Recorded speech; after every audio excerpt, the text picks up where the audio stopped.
Level 6E की ये post है और इसमें आपका 35,900 बेसिक पे होने जा रहा है। ठीक है, एज पर द 7th पे कमीशन आपको अप्रोक्सीमेटली सारे अलाउंसेस मिला के मैं शॉर्ट में ये चीज इसलिए बता रहा हूँ आपको ताकि थोड़ा मोटिवेशन आपको आए, थोड़ा बूस्ट अप हो जाएगा आपका motivation level.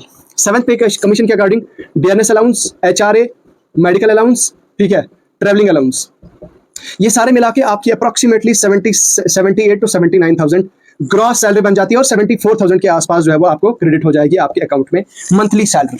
Let me repeat, 74,000 के आसपास आपकी सैलरी जो है वो क्रेडिट हो जाएगी डिपेंडिंग अपॉन HRA कितना परसेंट आपको मिल रहा है, 20% मिल रहा है या 10% ये फूल मुझे विरासत में मिले हैं, ये फूल मुझे विरासत में मिले हैं, तुमने मेरा कांटों भरा बिस्तर नहीं देखा। दोस्तों, बशीर बद्र के इन ब्यूटीफुल लाइंस के साथ आज का एपिसोड स्टार्ट करते हैं। एपिसोड हमारा JKSSB नायब तहसीलदार 2025 के पैटर्न और सिलेबस पे होने जा रहा है। इस पर हम बहुत सारी चर्चाएं करेंगे, बहुत सारी इंपॉर्टेंट डिस्कशंस हैं। अगर आप न्यू टू दिस कंपटीशन हैं, अगर आप नए हैं, अगर आप बिगिनर हैं, अगर आप रिपीटर हैं, या अगर आप पिछले 5-7 साल से कंटिन्यूसली कॉम्पिटिटिव एग्जाम्स की तैयारी कर रहे हैं, तो ये वीडियो काफ़ी ज़्यादा इंपॉर्टेंट होने वाला है। इस एपिसोड में हम ना सिर्फ सिलेबस को एक बार, पैटर्न को एक बार प्रॉपरली हम समझेंगे, बल्कि हम इसके अलावा और एडिशनल क्या क्या इंपॉर्टेंट चीज़ें आपके लिए हो सकती हैं वो सारी चीज़ें भी डिस्कस करेंगे। ऑलराइट, तो मेक श्योर करें, अगर आपको ये वीडियो अच्छी लगे, वीडियो को एंड तक देखने के बाद आप डिसाइड कीजिएगा, अगर आपको अच्छी लगे तो लाइक कीजिएगा और अपने दोस्तों के साथ शेयर कीजिएगा। तो चलिए बगैर किसी फजूल डिस्कशंस के स्टार्ट करते हैं आज का ये वीडियो। JKSSB नायब तहसीलदार जो वैकेंसीज हैं फाइनली आउट हो चुकी हैं। टोटल नंबर ऑफ 75 वैकेंसीज को एडवर्टाइज कर दिया जा चुका है JKSSB के द्वारा। I was out of the station, तो इस वजह से मैं इस पर प्रॉपर एपिसोड नहीं ला पाया। एक शॉर्ट वीडियो डाली थी मैंने फॉर इंफॉर्मेशन पर्पस। उम्मीद करता हूं अभी तक आप लोगों तक ये अपडेट पहुंच ही चुका होगा कि भाई साहब ये वैकेंसीज का ब्रेकअप है। ओपन मेरिट के लिए 30 वैकेंसीज हैं और बाकी रेस्पेक्टिव कैटेगरीज के लिए बाकी वैकेंसीज का जो है वो ब्रेकअप है। खैर, वो आपने देख ही लिया होगा, मुझे उस सब पे नहीं जाना। जो मेन मुद्दा है, जो इम्पोर्टेंट है, जो चीज़ें आपको नहीं पता, वो सारी चीज़ें जो है वो हम यहाँ पे डिस्कस करेंगे। सो सबसे पहली बात आती है, जब हमने नायब तहसीलदार साल 2021 से अभी तक अगर आप रिकॉर्ड चेक करें, YouTube पे सबसे ज़्यादा वीडियोस हमने बनाई थी और सबसे ज़्यादा रिक्वेस्ट हमने करी थी, सबसे ज़्यादा अपील हमने करी थी हमारी रेस्पेक्टेड गवर्नमेंट से कि इन वैकेंसीज को एडवर्टाइज किया जाए। But finally the vacancies are here और हम एक्सपेक्ट कर रहे थे कि शायद इससे ज़्यादा वैकेंसीज हैं, बट एनीवेज 75 नंबर है वैकेंसीज का। आप जानते हैं कि लेवल 6E की ये पोस्ट है, आपकी इंफॉर्मेशन के लिए बता दूं, लेवल 6E की ये पोस्ट है और इसमें आपका 35,900 बेसिक पे होने जा रहा है। ठीक है, एज पर द 7th पे कमीशन आपको अप्रोक्सीमेटली सारे अलाउंसेस मिला के मैं शॉर्ट में ये चीज़ इसलिए बता रहा हूँ आपको ताकि थोड़ा मोटिवेशन आपको आए, थोड़ा बूस्ट अप हो जाएगा आपका मोटिवेशन लेवल।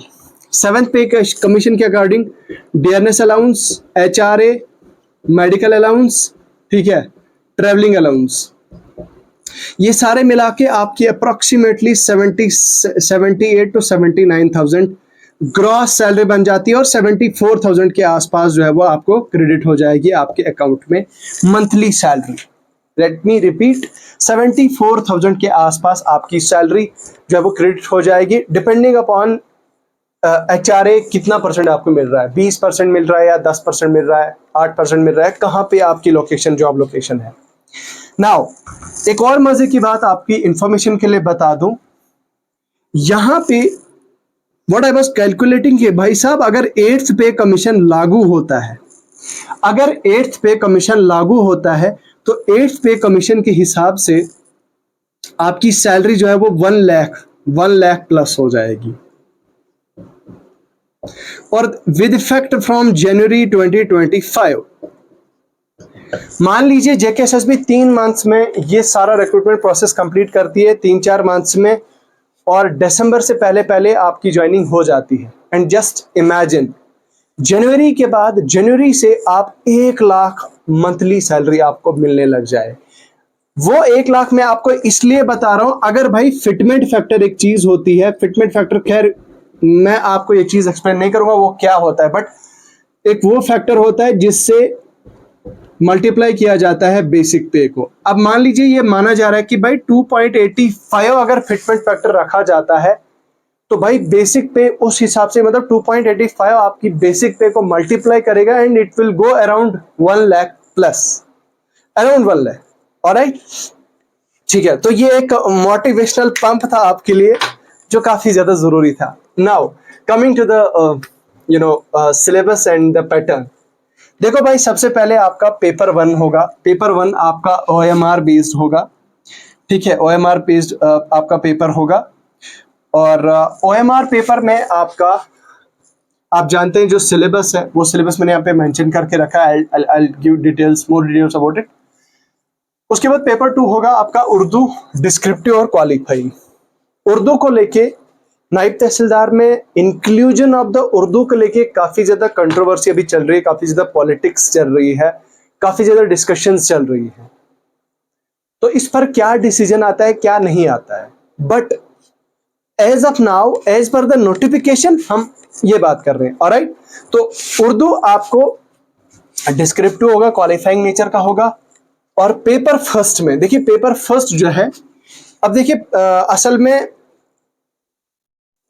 हमारी जेकेएसएसबी जो कुछ एग्जाम्स कंडक्ट करती है, 2 टायर बेस्ड एग्जाम्स होते हैं। नंबर 1 आपका आता है जूनियर असिस्टेंट। जूनियर असिस्टेंट में सबसे पहले रिटन कंडक्ट होता है। अगर आप मेरिट में फॉल करते हो, आपको 1:something रेशियो में आपको बुला दिया जाता है आपको स्किल टेस्ट के लिए, and then you go for the skill test and you appear for the skill test and आपका स्किल टेस्ट हो जाता है। ठीक है, टायर मतलब 2 टायर्स में बेसिकली वो एग्जाम होता है, राइट। लाइकवाइज जेकेएसएसबी के और भी कई सारे एग्जाम्स हैं जो 2 टायर में होते हैं। फॉर इंस्टेंस, जब Jammu Kashmir police sub inspector का एग्जाम हुआ या जेकेपी कांस्टेबल का एग्जाम हुआ, मैं आपकी अंडरस्टैंडिंग के लिए ये चीज बता रहा हूं, आपको शायद ये कोई चीज नहीं बताएगा और ना शायद आपके तस्वुर में ये चीज आएगी। कुछ लोगों के, ये जरूरी नहीं है कि सब लोगों के, मैं कुछ लोगों की बात कर रहा हूं। तो अब 2 टायर जैसे जेकेपीएसआई है, जेकेपीएसआई में 1:10 रेशो में, माफ कीजिएगा 1:6 रेशो में, 1:6 रेशो में फिजिकल एफिशिएंसी टेस्ट के लिए मतलब बच्चों को कॉल की जाती है, या कांस्टेबल के लिए भी। यानी कि एक पोस्ट के लिए 6 बंदों को मतलब रिटर्न से शॉर्टलिस्ट किया जाता है। टायर 1 आ गया रिटर्न OMR बेस्ड, और टायर 2 आ गया physical efficiency test for the post of sub inspector in Jammu and Kashmir police and for the post of constable in Jammu and Kashmir police. Alright, तो रेशो बेसिकली कहने का क्रक्स, क्रक्स जो मेरे कहने का है, कुछ रेशो में कैंडिडेट्स को शॉर्टलिस्ट किया जाता है और वो जो शॉर्टलिस्टेड कैंडिडेट होते हैं वो टायर 2 में बैठते हैं। That's what I mean to say basically. अब यहां पे क्या होगा, यहां पे रेशो का हिसाब नहीं होगा भाई, लेट मी टेल यू। यहां पे क्या हिसाब होगा कि भाई पेपर 1 में ओपन मेरिट के कैंडिडेट अगर आप हैं तो भाई आपको 20% एटलीस्ट मार्क्स आने चाहिए, 20% मार्क्स। अगर आपका मान लीजिए 100 मार्क्स का OMR बेस्ड पेपर है, ठीक है, 100 मार्क्स का, तो उसमें आपका 20%, आपका 20 मार्क्स हो जाएंगे। लेकिन यहां पे हमारा जो कांस्टेबल, माफ कीजिएगा, यहां पे जो हमारा ये descriptive paper OMR based paper होगा, ये 120 मार्क्स का होगा। दैट मीन्स ये हमारा आपको 40 मार्क्स लाने ही लाने हैं in order to appear for the paper second descriptive paper. यानी कि आपको 40 मार्क्स लाने ही लाने हैं। अगर आपने 40 मार्क्स से ऊपर लाए, अगर आपने 40 मार्क्स से ज्यादा लाए, तो you will be shortlisted for the descriptive paper, that is paper for the paper 2, that is Urdu paper, that is descriptive. Alright, तो बस ये सिंपल सा फंडा है। अब बाकी जो कैटेगरी वाले कैंडिडेट्स हैं उनको 15% मतलब अगर आप 100 लाइक वाइज अगर आपका 100 का है तो भाई 100 में से आपके 15 मार्क्स अगर आते हैं आपके पेपर 1 में, तो you will be shortlisted for the paper 2। ठीक है, अगर आप दूसरी कैटेगरीज के कैंडिडेट्स हैं। लाइक वाइज आपको 30 मार्क्स लाने हैं out of 120 in order to get shortlisted for the paper 2, that is descriptive paper, that is Urdu paper. Perfect. Now, अब जब आप उर्दू में शॉर्टलिस्ट होते हैं तो उर्दू पेपर में भी आपको कम से कम आपको 40% स्कोर करना है, 40% स्कोर करना है टू पास। अब ये देखिए उर्दू है, as per the latest notification of JKSSB आपको स्कोर करना है 40%, 40%। अब मैं आपको 40% फिर से समझाता हूं। 40% अगर आप 100% का निकालें, अगर आप 100 मार्क्स का आप 40% निकालें तो दैट इज इक्वल टू 40। ठीक है, तो भाई इस 100 को आप सीधा हाफ कर दो 50, तो यहां पे मेरे भाई आपको सिर्फ 20 मार्क्स लाने हैं। ठीक है, अराउंड, माफ कीजिएगा, 40% 40 marks. All right, for 50 marks 40% will be around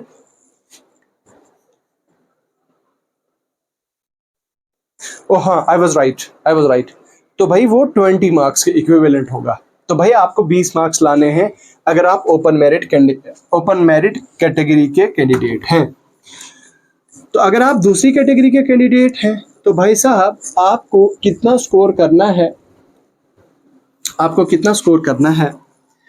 35% आपको पास लाना है डिस्क्रिप्टिव पेपर में, और 33% आपका ईच सेक्शन में होना चाहिए। ठीक है, तो सेक्शन 2 होंगे आपके इसमें उर्दू में। ठीक है, रीडिंग सेक्शन और राइटिंग सेक्शन, इसमें भी 33% आना चाहिए आपका, इसमें भी आपका 33% आना चाहिए। ठीक है, इसमें भी आपका 33% आना चाहिए और इसमें भी आपका 33% आना चाहिए। टोटल दोनों को मिला के आपके जो टोटल आपको 35% जो है वो आपको इसमें स्कोर करना है अगर आप ओपन मेरिट के कैंडिडेट हैं, अगर आप बाकी कैटेगरीज के कैंडिडेट हैं। Now coming to the paper 1 descriptive paper, objective paper. अब देखिए उर्दू में बहुत सारे लोगों की रिक्वेस्ट है, अगर बहुत सारे लोगों की ऑब्जेक्शंस है कि भाई उर्दू नहीं होना चाहिए। You know that's something different, that's another debate, हमें उसमें नहीं जाना है। हमारे लिए मुद्दे की बात क्या है, as of now as per the notification of JKSSB हमें दिल जान लगा के इसके लिए तैयारी करनी चाहिए, चाहे वो पेपर 1 हो चाहे वो पेपर 2 हो। We have to prepare for both. ठीक है, फिर court are there, higher authorities are over there, वो क्या डिसीजन लेती हैं क्या नहीं लेती हैं, that is up to them. मेरे हिसाब से हमको हायर अथॉरिटीज पे छोड़ देना चाहिए वो क्या डिसीजन लेती है। One thing I just want to add over here. I was going through some posts over social media and I just observed there were a group of people who were discussing about the removal of Urdu paper, descriptive paper. वहां पे कुछ फार में और कुछ against में बातें हो रही थी, कुछ कमेंट्स हो रहे थे। भाई लेट मी टेल यू, मैं उन लोगों को ये मुखातिब होके बता रहा हूं, भाई पहली बात तो ये कि आप सीरियस कैंडिडेट नहीं हो। अगर आप सीरियस कैंडिडेट होते तो आपकी तैयारी अभी तक शुरू हो चुकी होती और आप ध्यान नहीं देते। भाई आप फेसबुक पे होते ही नहीं, पहली बात। ठीक है, तो this is just wastage of time to get into the politics, to get into the arguments. This is just wastage of your time, nothing else. ठीक है. नेक्स्ट, पेपर 1 में क्या है कि भाई आपको पेपर 1 आपका ऑब्जेक्टिव टाइप होगा. ठीक है. And it will be of 120 marks.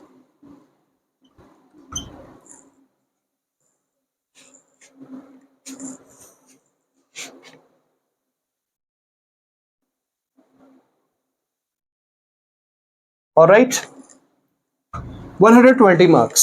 120 marks में आपका GK and current affairs 36 marks का होगा. जम्मू एंड कश्मीर जीके होगा 24 मार्क्स का, इंग्लिश होगा 24 मार्क्स का, कंप्यूटर होगा 18 मार्क्स का, रीजनिंग होगा 18 मार्क्स का. ठीक है. अब आप में से बहुत सारे लोग ऐसे हैं जो पिछले कई सालों से तैयारियां कर रहे हैं, प्रिपरेशन कर रहे हैं, लेकिन उनका नहीं हो रहा है. ठीक है. उनकी सिलेक्शन बेसिकली नहीं हो रही है. तो उनके लिए ऑप्शन क्या है, उनको क्या करना चाहिए, उनको क्या ऐसी चीजें करनी है जो उनको सिलेक्शन दे सकता है. देखो यार, मेरे हिसाब से राइटिंग सेक्शन में, पहले मैं राइटिंग सेक्शन डिस्कस करता हूं. पेपर सेकंड होगा आपका. पहले रीडिंग सेक्शन 20 मार्क्स का होगा, आपको रीड करना होगा. ठीक है. उस पर टेस्ट किया जाएगा. उसके बाद राइटिंग सेक्शन आपका 30 मार्क्स का होगा, जिसमें आपका लेटर राइटिंग आपका 10 मार्क्स का होगा. 1 पैसेज आपका इंग्लिश टू उर्दू आपको ट्रांसलेट करना है और उर्दू टू इंग्लिश ट्रांसलेट करना होगा, वो 10 मार्क्स का होगा. और एक एसे लिखना होगा, दैट इज 10 मार्क्स का होगा. एटलीस्ट 100 वर्ड्स का, 100 वर्ड्स. तो ये है आपका डिस्क्रिप्टिव पेपर. अब आप में से बहुत सारे ऐसे लोग भी हैं जिनका उर्दू थोड़ा वीक है एंड दे आर लाइक कि हमसे नहीं होगा.